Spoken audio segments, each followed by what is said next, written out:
and with the Alliance of, oh, thank you, Carol, for recording. The Alliance of Baptists, in collaboration with 26 congregational partners in the US and Canada, sociologists of race and religion, and the Lilly Endowment, are engaged in a 5-year project to actively confront structures of racism in order to remove a crucial obstacle to congregational thriving. We believe that the church will thrive as it commits to working to the thriving of all, no exceptions. So we're excited as a Thrive cohort and as a Thrive coordinator, I get to work with 26 congregations who are focused and dedicated to doing anti-racist and justice work. And again, that's within the US and Canada. The project objectives are to explore and understand race-based privilege and oppression, gain greater clarity about the Alliance's commitment to racial justice, and to draw on Baptist theological and ecclesial traditions to dislodge white bias structures of injustice and enact racially aware practices. As we carry out this work, there is a Thrive core team that includes our sociologist, Gerardo, who I saw on the call. Hey, Gerardo. Mark, and Kevin, and then Elijah and myself also make up the core team. And then we have also created a resource team to help support the Thrive cohort and to make sure that we have the resources we need to carry out the anti-racism and justice work. So that includes Leslie, who was on the call from Old Cambridge Baptist Church, Sandy, who was at Royal Lane Baptist Church, and Pastor Leah, who pastors Ravensworth Baptist Church, and they are all a part of the Thrive cohort.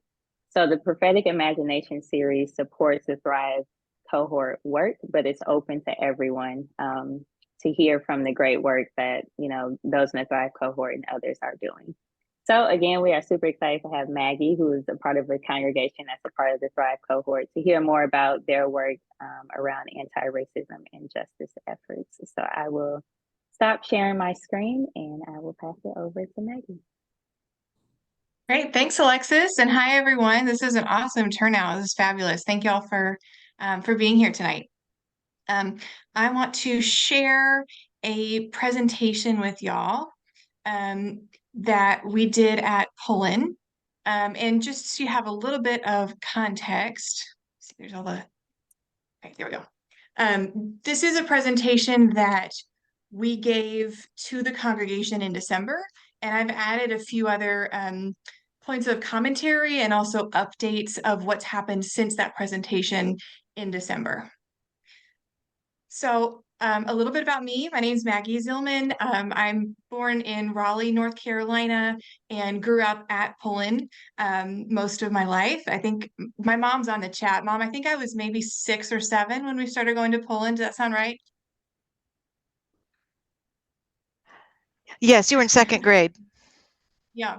And so my parents are lesbian and wanted a church environment that would not just tolerate, but really embrace our family. And we were very blessed to find that at Pullen. After high school, I moved to Nashville, Tennessee, and I went to Vanderbilt University for undergrad.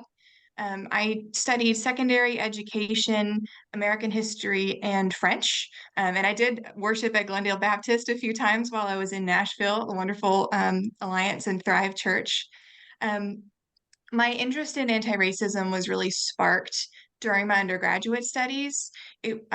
Racial disparities in education was probably the major theme of the education program.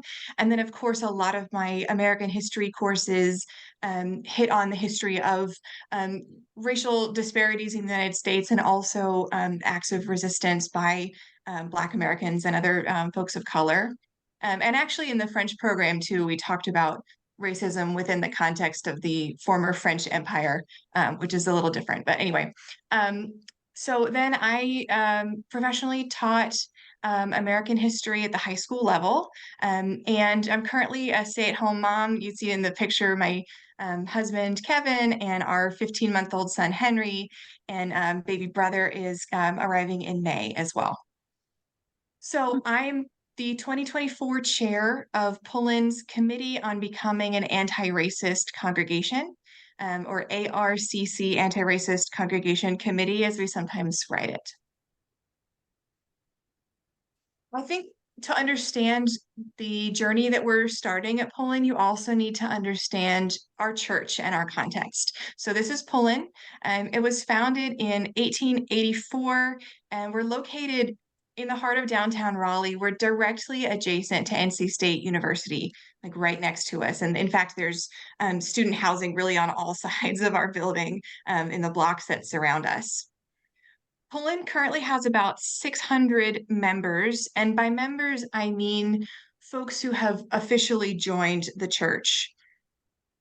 We also have about 350 active participants, which would mean members who actively participate, and then also folks who aren't officially members but who do come and participate in our programming.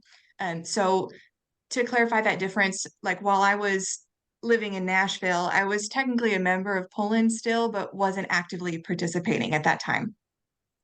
An average Sunday at Pullen, we have about 180, sometimes up to 200 people.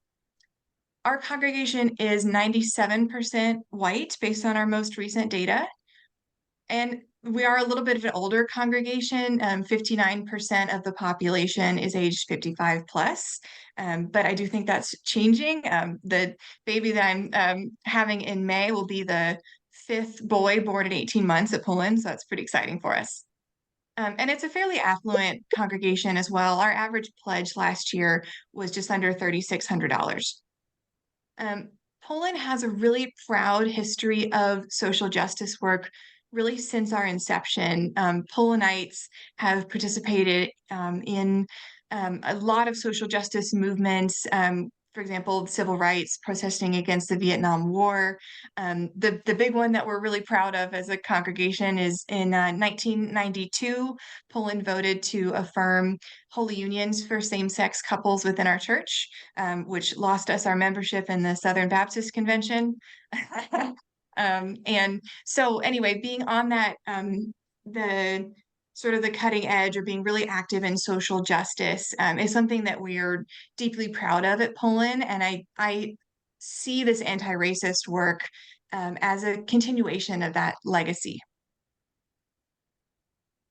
So again, this is a presentation that we as a committee gave to our congregation in December.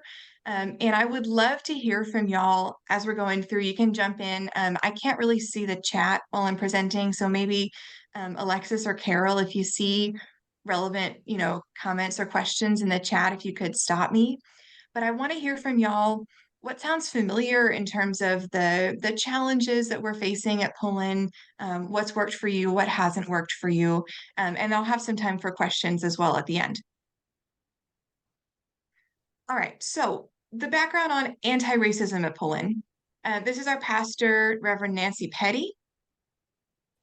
During the Black Lives Matter movement, so in summer of 2020, Nancy felt called to action, and she issued that call to action from the pulpit in May of 2020. And so in this sermon, she says, "The baton of racial justice has been passed to us. If we are committed to not fumbling the past, there are things we need to do as a community." And further in the sermon, she did use the term anti-racist and called on Pullen to become an anti-racist church. In response, our deacon council endorsed that anti-racist platform, and they formed the ARCC, the Anti-Racism Committee, as a subcommittee of the deacons. So we report to the deacons directly. The ARCC then formed with this mission. The mission of ARCC is to engage the Pullen community in striving to become an anti-racist congregation. We understand anti-racist to mean implementing practices and policies that support racial justice and equity, and challenging systems that perpetuate racial inequity. And you can see in the deacon statement as well that they specifically talked about not accepting and dismantling systems of inequality outside of Pullen, but also within Pullen. The way our committee is currently structured is that we have one representative from each church council. So those are the big committees that do a lot of the work of the church.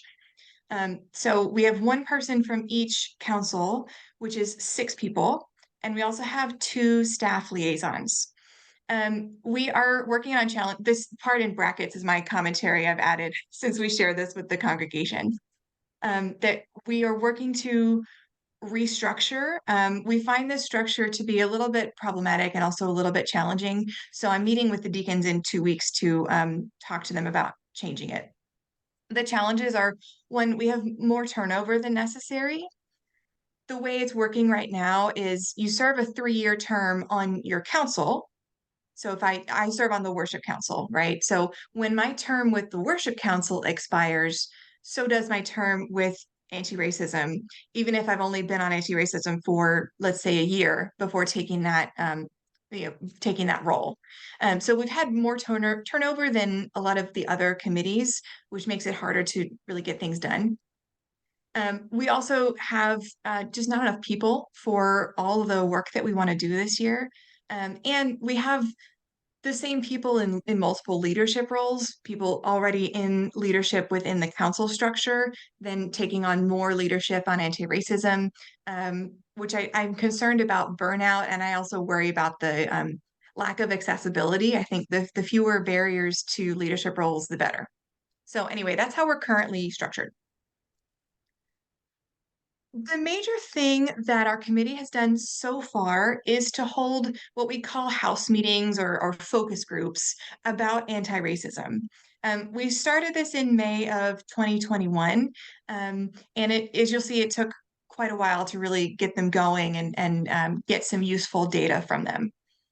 The house meetings happened in people's homes because we wanted it to be an intimate gathering to encourage authentic sharing. Race can be really hard to talk about, and we wanted to create an environment in which folks would feel comfortable sharing to the greatest extent possible. The goal of these house meetings were to encourage open and honest conversations about race and racism. And we hoped that those conversations didn't stop at the end of the house meeting, that we would give folks, food for thought to continue discussing. And we wanted to take the pulse of our congregation on how folks are feeling about anti-racism, about this initiative, if there were any questions, comments, concerns that we needed to hear as a committee to inform our work moving forward. But this process took a while. We had some stops and starts. It was really difficult to do in-person gatherings in people's homes during the pandemic, as y'all, I'm sure, remember. And because of the small groups that we were trying to create, it was really difficult to get signups, to get a note taker at each meeting, to get a facilitator at each meeting. So what we ended up doing was using the existing structure of the council's committees, other small groups like the young adults and the choir that already existed at Pullen as our structure for the house meetings. So we would invite, say, the education council to have a meeting specifically for this purpose, and then we would send a facilitator and a note taker. So we contracted one of our associate pastors, Ian McPherson, who's our Minister of Social Justice and Students, to facilitate these meetings. Ian is super, super knowledgeable about all of the stuff and did a beautiful job of creating a comfortable environment for folks to share. At these meetings, we aimed to have it about 90 minutes. We started first with a video interview, which is linked here. I don't know if we're going to send the slides out, Alexis, or not, but I'm happy to share them. This video interview is I think it's from the Alliance of Baptist Conference in 2021, which was via Zoom. But it's an author named Robbie Jones who wrote this book called White Too Long: The Legacy of White Supremacy in American Christianity. He's being interviewed by Michael Ray Matthews, who was the Alliance of Baptist president at the time. And they're talking about, the book and about the role of the church in upholding white supremacy. So we started by watching this video first to prime the discussion, and then we had really open-ended questions to get folks thinking about. Um, so the questions were, major takeaways from the video, the role of Pullen in this work, the role of the church in this work.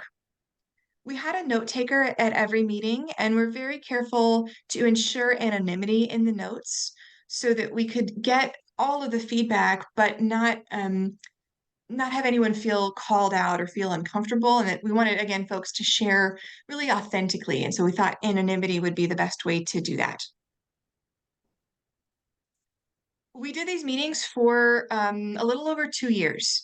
And in that time, we think between 140 and 150 participants, which is about 43% of our active participants and 25% of members, which is a really great sample size. We were excited about that.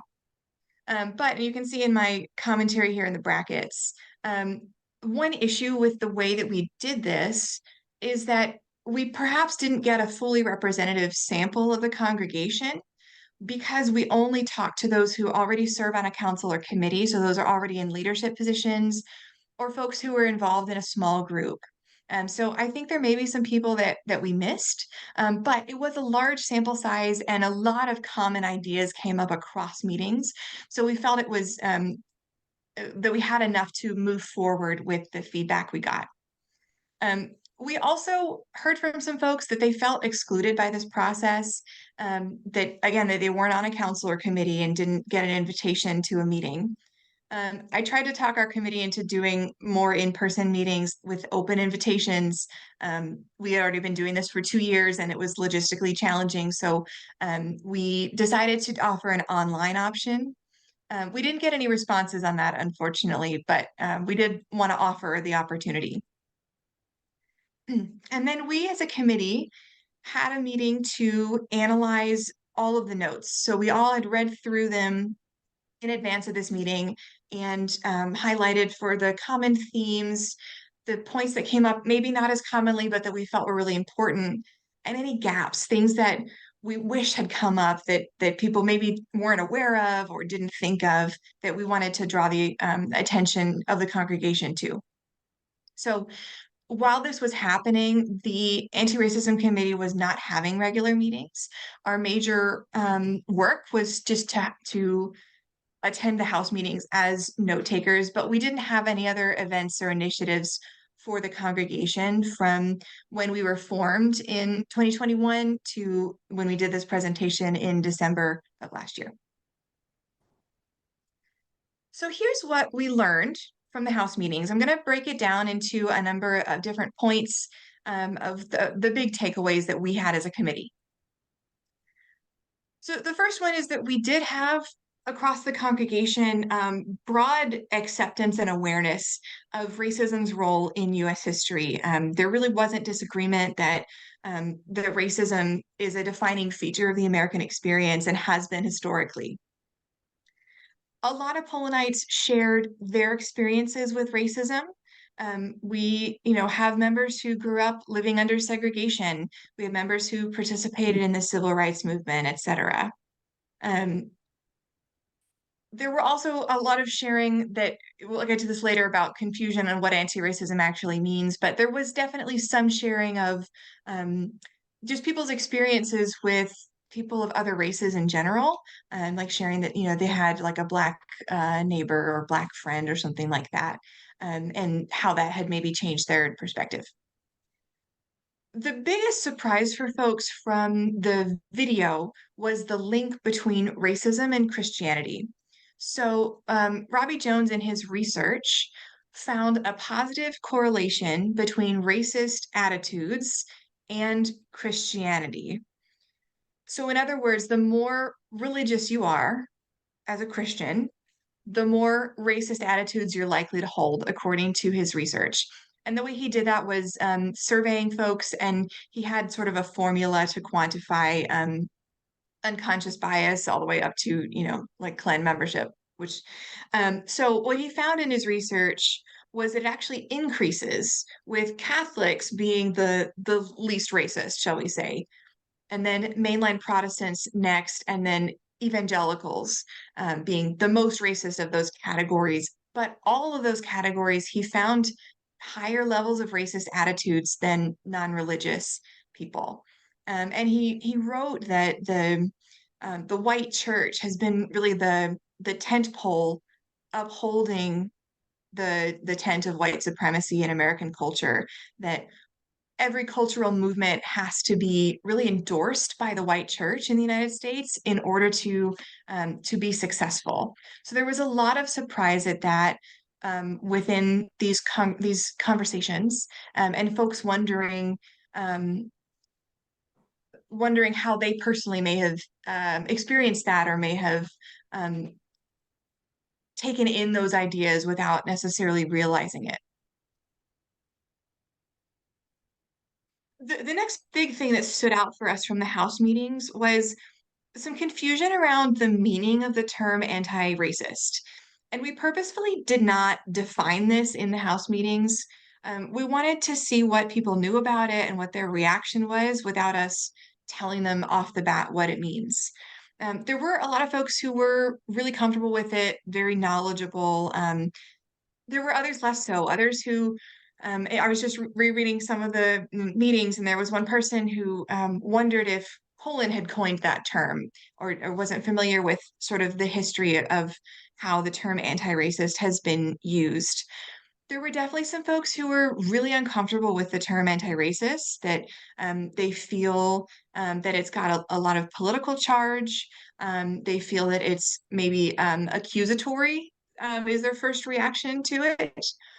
We did talk about as a committee whether we should find a term with, less polarizing reactions. But ultimately, as we talked about it, we decided that anti-racist is the most succinct way to describe what we're doing, right? We want to be against racism, right? And against all forms, systemic as well as interpersonal and unconscious racism as well.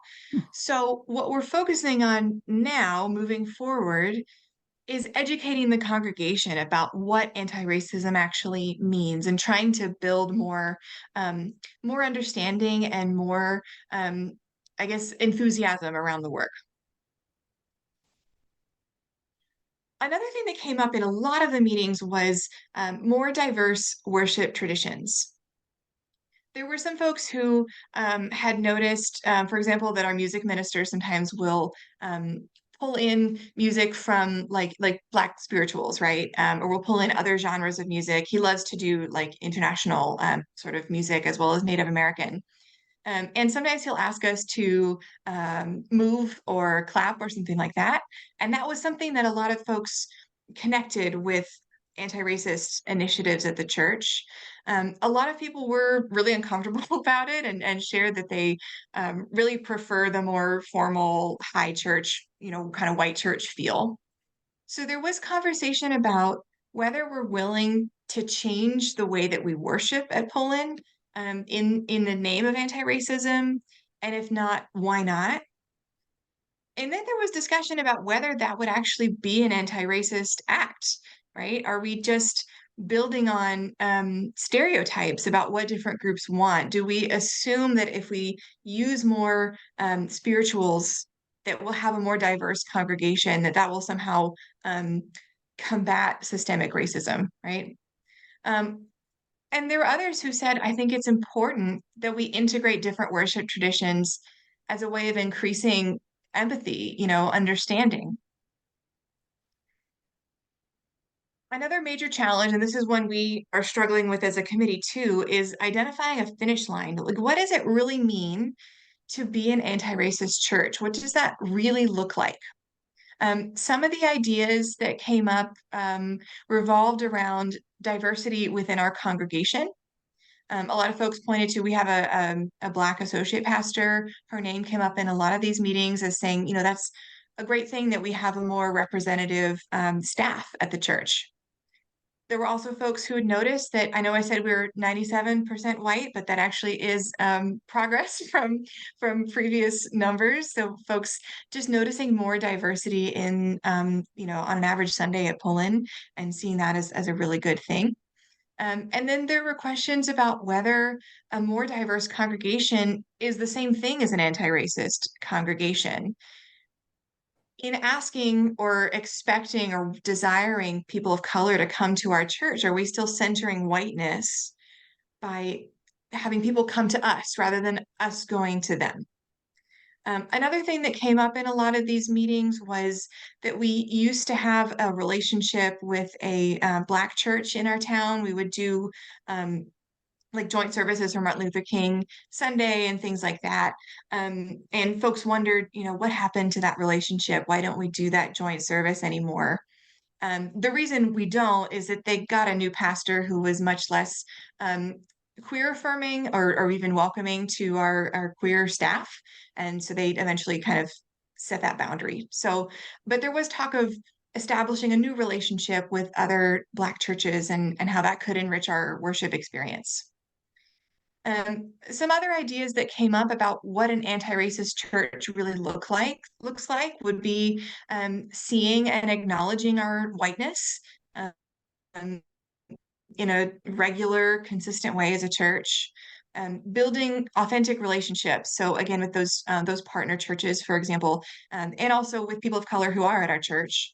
And also standing in solidarity in terms of the political action that we take as a church, using our platform to amplify voices that wouldn't otherwise have as large of a platform as we have.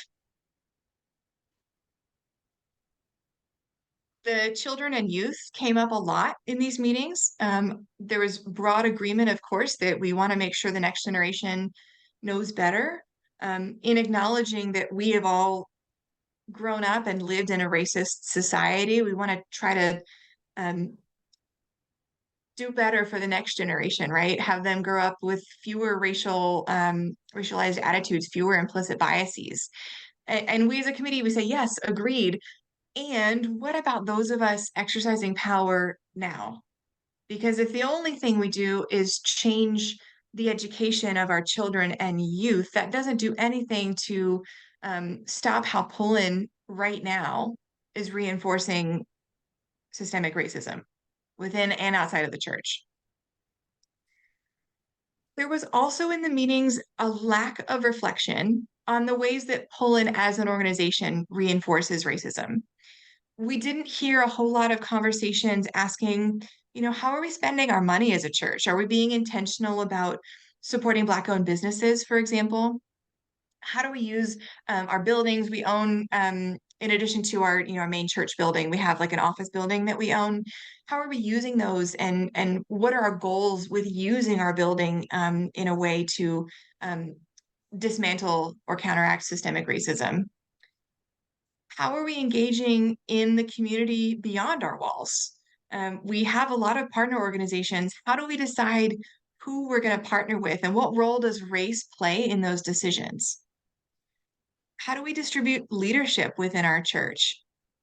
Are leadership roles equally accessible to all people, right? And does the leadership, both lay and staff, reflect the diversity of Raleigh, of our church?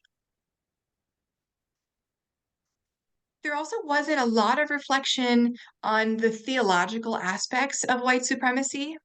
Um, there wasn't really a whole lot of discussion of links between Pullen's theology and white supremacy. A lot of folks um, maybe think of Pullen as separate from other mainline Protestant churches. Again, we're a progressive church. I know y'all are as well. And we sometimes maybe are sitting on our laurels, if you will, and maybe self-satisfied with our progressive history, which I think can lead us to some blind spots of things that Pullen has done historically and is doing today or is failing to do today to dismantle white supremacy. The theology at Pullen, and I'm curious if this is reflected in other Alliance churches, we have a huge diversity of religious histories and religious traditions represented. So we sometimes don't have one unified theology as a church.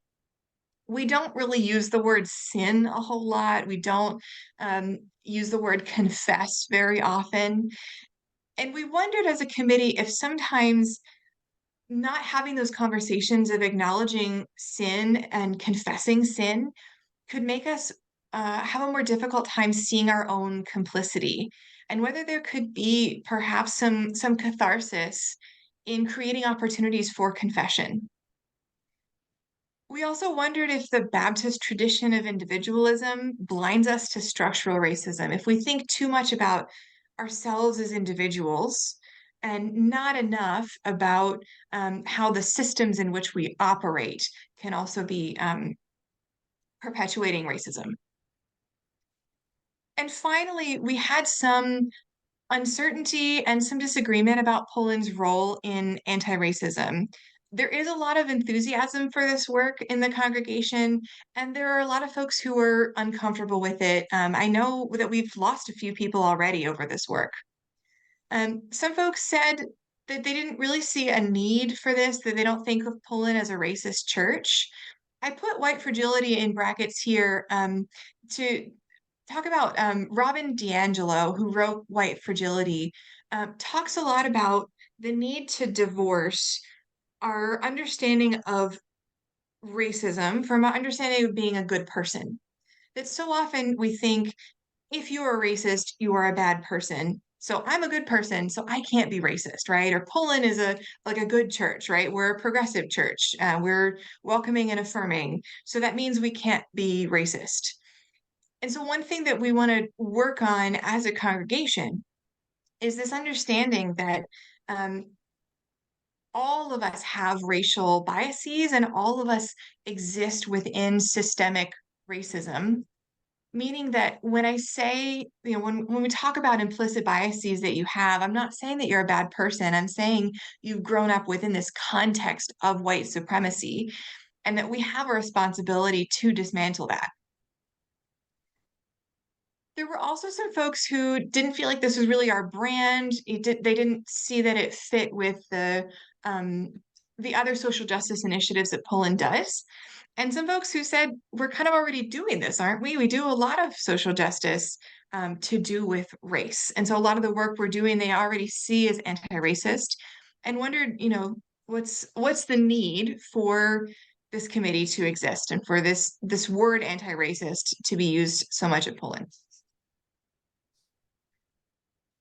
So as we reflected as a committee on the House meetings and all of the wonderful feedback that we got, we have a few goals and plans in mind over the coming years. Of course, recognizing that we will never be done with this work. All of these are things that we need to continue to do over, the long haul. We'd like to learn together as a congregation about systemic racism, implicit bias, and theologies of liberation. So this looks like Sunday school classes, sermons, Wednesday night programs, looking at our education like for the children and youth. And we've done some of this already. I'll give y'all an update on that in a minute. We'd also like to examine Pullen's constitution, bylaws, budget, finances, and traditions to identify areas for improving racial equity. One idea that came up in our committee was perhaps hiring an outside consultant to assist us with this process. Someone who, has never looked at our bylaws before, has never read through our budget, and would perhaps have fresh eyes to tell us where we could be doing better. And then finally, we want to engage in anti-racist work outside of Poland, partnering with other churches, other organizations who are already doing this work. And so I'm really excited about the opportunities with Thrive to partner with other churches. And we also want to look for some local organizations that we could lend our resources to and perhaps give a broader platform. I see these steps looking forward as sort of sequential. I think it's really important that we first do the work internally within individuals at the church and within the church itself before we try to assume any kind of leadership roles outside of our church, right? So we want to make sure that we've done the work that we're ready in order to engage outside of our church as well. So that's what we shared with the congregation. At that point, we paused for questions and commentary and got a lot of really great questions as well. Here's what's happened since then. The biggest thing is that last weekend, Pullen voted on our new vision statement and strategic plan. So those are two separate documents that the deacons put together for us. The vision statement describing what we want Pullen to look like going forward, and then the strategic plan of specific goals to accomplish that. The vision statement included this language. It says, having fought for racial justice throughout its history, the congregation now prioritizes its commitment to intersectional justice, focusing on antiracism. This was, our Kathy Tansberg, I think, is on this call. Kathy's a wonderful Pullenite who drew attention to this during the congregation meeting and said how excited she was to see the congregation vote for the first time on affirming our desire to be an anti-racist church. And I believe I saw that the vision statement was approved unanimously by the church. So that was really an exciting step to see the whole congregation vote intentionally that we do want to be an anti-racist church. The Anti-Racism Committee had our first meeting of the new year. Like I said, we haven't been meeting regularly since we formed, and we're now doing monthly meetings as well. There's a lot of ideas and energy around this work, and in fact, I've had to create in our Google Drive a document of ideas because we have just so many that we can't possibly do all of them this year, but we do want to keep those ideas in mind moving forward. And Ian, who was the associate pastor that facilitated the house meetings, led a Sunday series that was just 2 weeks on the theological grounding of our anti-racist work. It was really well attended and well received. And in fact, Reverend Elijah, I think, is on the call, came and was our guest preacher this past Sunday and spent most of that Sunday school session was talking about the apartheid in Palestine and the role of anti-racist work internationally as well, and our call as followers of Jesus to engage in that work. So it's really inspiring and a lot of enthusiasm from those who attended the Sunday session, as well as the congregation during Reverend Elijah's sermon, which was also on that topic. So that was really exciting. So what are we doing next? We are working as a committee to reach Pullenites where they are, to make sure that every Pullenite knows what anti-racism is and believes in this work. One challenge with that is that not everyone comes on a Sunday, right? Not everyone comes on Wednesday nights. So we're trying to plan programming that reaches folks in all of the different ways that they're engaging with the church. We're working on a Sunday series that I'll talk about in a second, like a Sunday school class. We're, hearing about race and racism from the pulpit. We also want to have, we call them focuses, like little, 4 or 5 minute speakers on Sundays during worship as well. We want to plan some programming for our Wednesday night. We have like dinner and fellowship and speakers usually. And then we also want to reach out to the other small groups at Pullen. There's a Pullen women's group, the young adult group, really reaching all the ways that people engage with the church. Challenge here is trying to find the balance between meeting people where they are and challenging them, right? And how much programming is going to be informative and what will be so much that it turns people off, right? We know that we will probably lose some folks over this. Were folks who left over the vote on affirming same-sex marriage. It is what it is, right? But we want to lose as few people as possible and really go on this journey together. So the next big thing we're planning as a committee is a 6-week Sunday school series, adult Sunday school. It's called Race and Conversations Around Intersectionality, and we'll start this in March. So each week we have a different speaker, most of whom are on the committee, but some outside speakers as well, who will talk about, for example, the intersectionality between race and climate change, right? Race and access to healthcare, race and gender and sexuality. So we're really excited about that. And I think it'll be a way to pull folks in who already have passions about those topics, and um, teaching them and exploring together how race connects with these things we're already passionate about. So I'm going to stop there, and I would love to hear from y'all. What sounds familiar? Are our challenges, our strengths familiar to y'all from anti-racist work at your church? Are there things that you've done in your church that worked or didn't work? We love to, learn from each other, and any questions y'all have for me. So I'm gonna stop screen sharing here.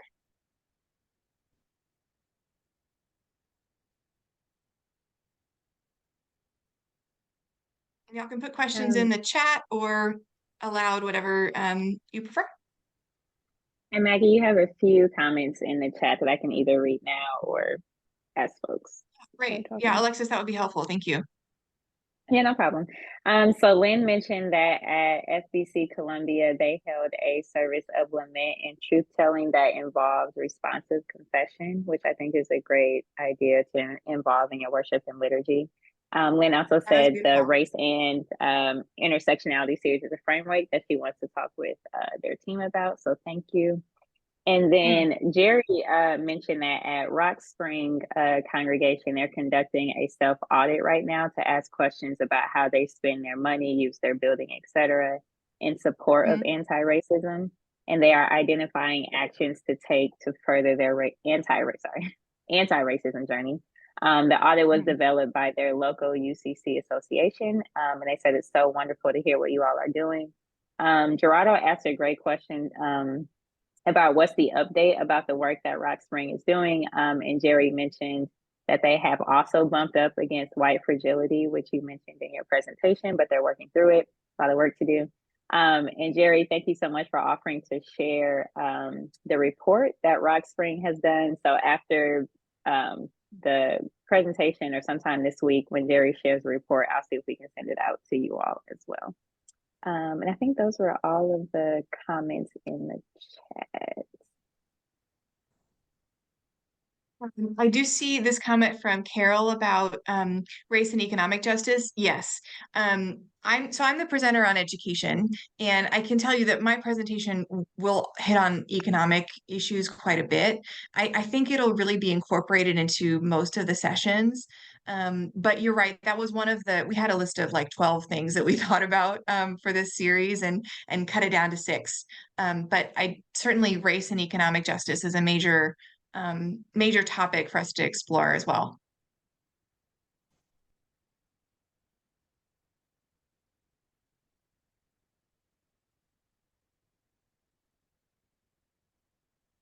Could I jump in and ask something?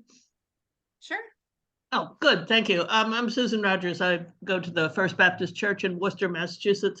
I wonder if you've exploited, used the power of authoritative Black speakers, as we have a number of years ago. Before the pandemic, our pastor happened to know Professor Willie Jennings, who's a theologian professor at Yale Divinity School, and he's also an ordained Baptist minister. And we did kind of a 1-2 punch.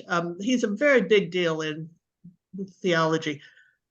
He spoke at a forum open to anyone in the congregation on Saturday late afternoon, and I was drawing on his work. And then he followed it up the next day with, he was our guest speaker. And I mean, he was so authoritative, so influential in terms of us. For instance, he urged us to engage with the Worcester community, which does have some strong structures of racism, to make a point that some of us go to the housing committee on the city council so that we can know what's going on the ground in terms of continued racism and housing inaccessibility. And just by having an authoritative Black expert come into the church, I think that had a wonderful impact, so that it kind of broke us out of the sense that, well, Black people need our charity, and they're kind of somehow less knowledgeable than we are. Well, hell, that wasn't the case at all. And a lot of us know that that authoritativeness in terms of Black speakers works very well in universities and colleges. That's why so many of us are so pro-diversity on the faculty. But you can bring that idea into a Baptist church and shake people up in a productive way. And I thank you, believe that Susan. Willie Jennings, I think that Willie Jennings actually was in North Carolina, and then he was raided by Yale Divinity School and moved to a new job. But he's just a great speaker if you're interested in having a Black Yeah, theologian. can you give me his name again, Susan? Yeah, his first name is Willie, and his last name is Jennings with a J. Great. I love that. I love that structure that you described where you have the speaker on a Saturday night offer, like a talk back presentation and then do the sermon the next day. I think that's great. We have had the biggest thing that's come into mind for me is we had a theologian in residence in 2023. His name is Reverend James Forbes, who's a Black preacher. He was his before he retired, his most recent position was at Riverside Church in New York City. And he's actually from Raleigh. So our pastor had a relationship with him. And he was our theologian in residence who did a number of sermons for us and also gave us some feedback as a congregation, which was really awesome. A really wonderful speaker. And he actually joined our church and now comes on Sundays with his wife, which is great. Maggie, one other thing he did was take the youth on a tour. Didn't he take the children on a tour of the parts of Raleigh that he grew up in? Yeah, he did two of those with the children, like K through 5, and then also with the youth group to show them uh places around Raleigh where that he'd experienced growing up, and really to describe what Raleigh was like when he was a child, because he's in his 90s, I think. I'm trying to remember. He's the same age as my grandmother, so 87, I guess, was. Anyway, so yes, he's been a Black speaker that we had who was really inspiring, and certainly not the only one. Reverend William Barber has also preached at Pullen and has a close mentor-mentee relationship with our pastor. And that obviously that's something we would love to continue as well, as having Black speakers.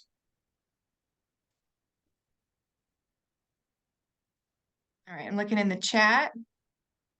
Yeah, I'm happy to share my slides with y'all. Anyone who wants them.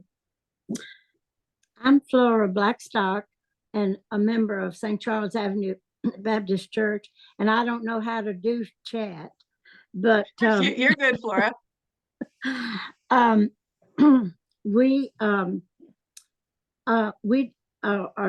Our membership is very small, I guess. Well, we have a lot of members who are, I would say, spiritual but not religious, and so I frequently say that we believe too much in grace and not work. No, but anyway, we have a few members of our church who are Black, but not many. But we have in our chapel, we have a Black congregation that of primarily women, and they are they develop their church. There are two in there who are ministers, preachers, and they are primarily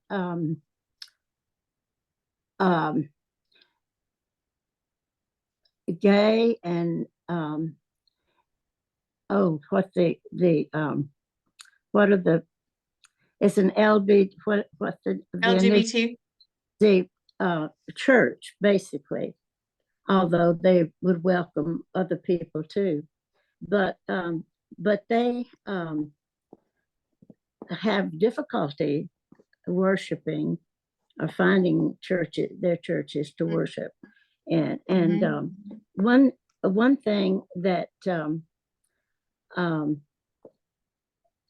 that well, my experience has been when I grew up, I'm 93 years old.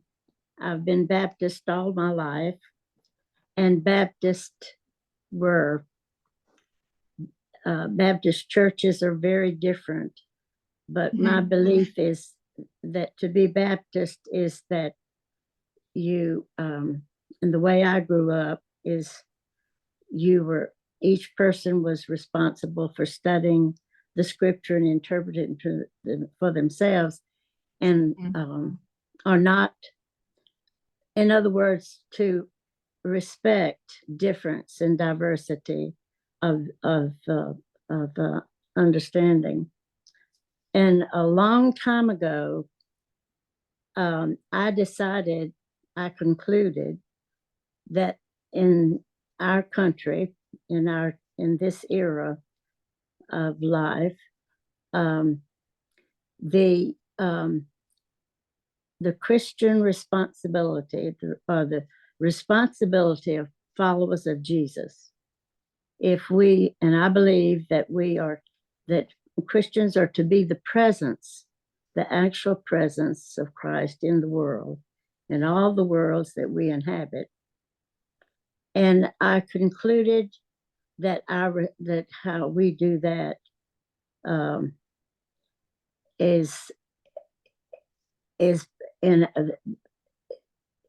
by action, nonpartisan action, but building a structure, a just and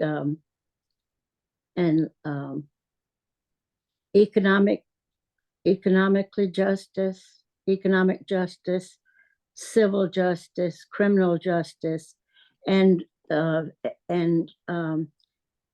work and I think it's easier to address these problems. In other words, the problems are the inequity and the injustice that has, and the criminal treatment of people over the years. And so it's, well, anyway, the Miss Flora, I'm sorry. I don't mean to cut you off, because I agree with everything you said so far. But we're gonna be off in just a few minutes. So I just want to kind of wrap up to see if you have a question, or if there are any other questions for Maggie in Maggie's presentation, just so we can keep that in mind. If there are any questions, you all can jump in. I'm just going to ask a really quick one though, Maggie, and I'm sorry if you already said it. The series that you all are doing, Race, and is that public, or do you all already have, like, are your services virtual and online in your congregation? Oh, so that one, so it's just a Sunday school class. So those are not usually live streamed. But if you'd like me to share, I got my slides already done for that. I can share them with you, and I can ask the other presenters as well if they'd like to share. The presenter on healthcare is going to Zoom us, so that one will probably be able to record pretty easily as well. Okay, I think that would be great if you all would be interested as participants. And yeah, if you could send over those slides, I can send those out in an email. That would be super helpful. Gerardo, I see your hand raised. You can go ahead. Just real quick, first of all, thank you so much, Maggie, for what you've done today. You've been so great at sharing your congregation, the process you've gone through. Very informative. I know I'm very appreciative. It's so great to see so many familiar. The second time, Gerardo. Oh, it's awesome. It's excellent.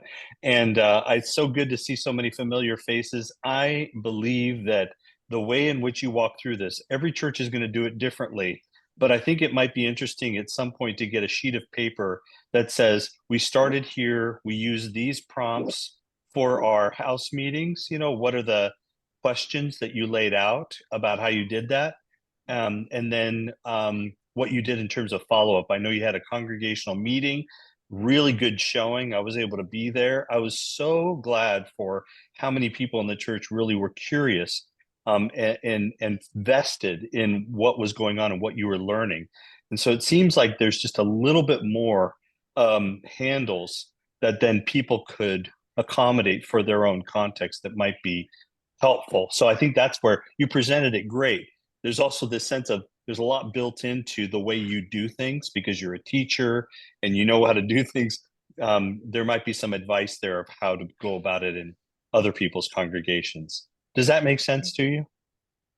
Yeah, so what to answer the question that's in there of kind of why we did it this way, is that we were and we continue to draw on Pullen's existing traditions. So a major inspiration for us as a committee is how Pullen went about voting to affirm same-sex holy unions in the 90s.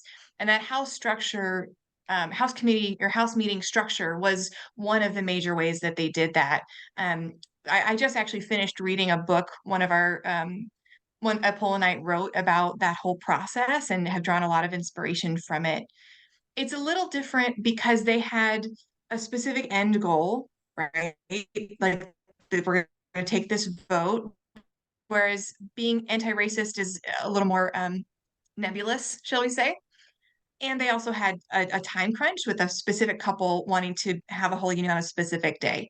But anyway, we drew on Pullen's existing structures and ways people are already accustomed to engaging with the church in order to further this work. Hi, Maggie. I am Sandra Green from Callaway United Methodist Church in Arlington. Are you willing to share the PowerPoint? I was trying to take notes, but I just couldn't. Yeah, absolutely. Are you willing to share that with others? Yeah, absolutely. I can give y'all my email address, and I'm also happy to send, I guess maybe to Alexis, and you're welcome to post this in any of the Thrive, emails or whatever. But let me screen share and give y'all my email address. I think that might be the easy. I can put it in the chat too, but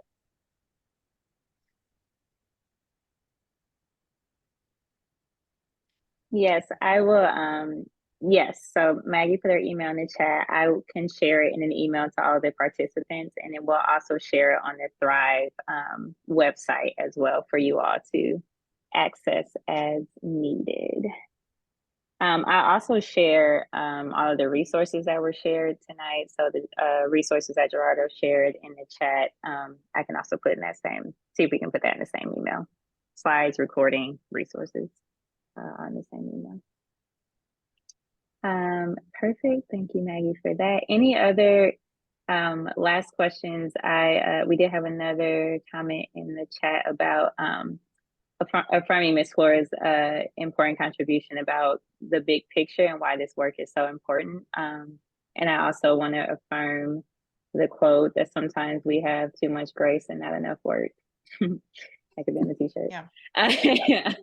And then we also want to invite others who might want to share about your church's experience. You can touch base with us to kind of share a little bit more. We want to think of this as an equipping, and you can look around, I guess not the room, but look around the Zoom chat, look around the videos in the room, and consider these folks to work alongside you in your work. We may be in different places geographically, but these are your workers. These are the people you're journeying with. These are the people that when it gets hard, these are people that you can call on and say, are you experiencing this? Or you can email Maggie and say, we've hit this roadblock because we've started house meetings and, people are mad about talking about anti-racism, whatever the case may be.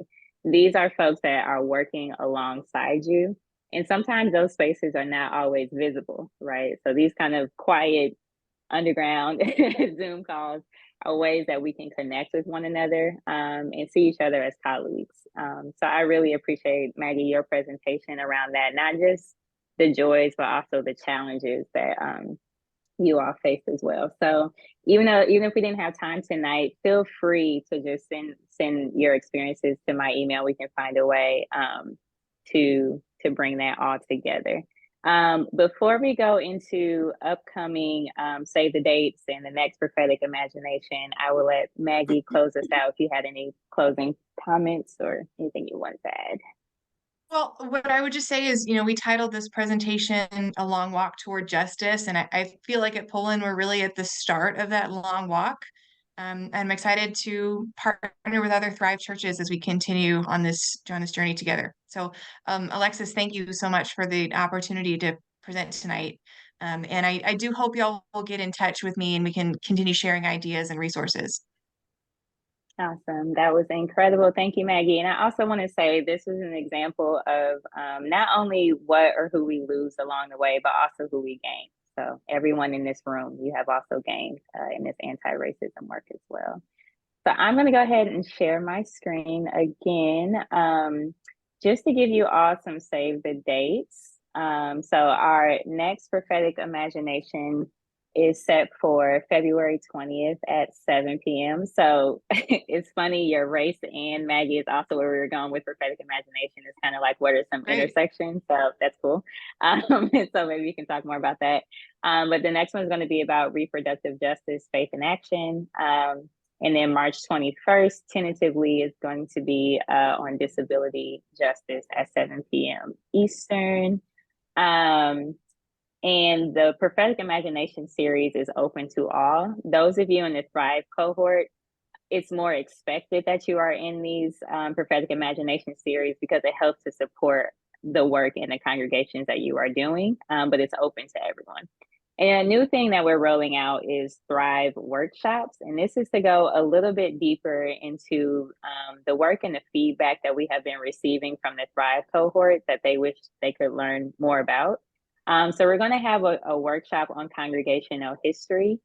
Save the date. We're looking at tentatively February 10th from 9 to 12. And that'll be with Greg Jarrell, who's also ordained Baptist. Greg has a new book coming out called Our Trespasses, White Churches and the Taking of American Neighborhoods. So congregational history, but also congregational history within your local and city context.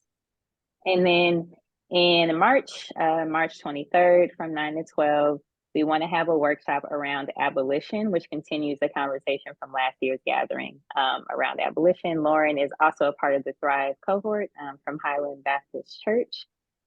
Registration is forthcoming, so you can all look at your emails or pay attention to your emails. It will cost a small fee that will go towards the Alliance of Baptist Racial Justice Fund.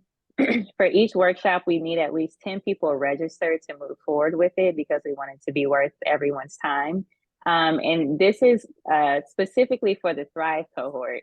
But those of you in the Thrive cohort, we encourage you to invite at least 2 other people from your congregation to come with you, because what we want to come out of it is a project around congregational history or a project around abolition that you can integrate into your anti-racism work in your congregation.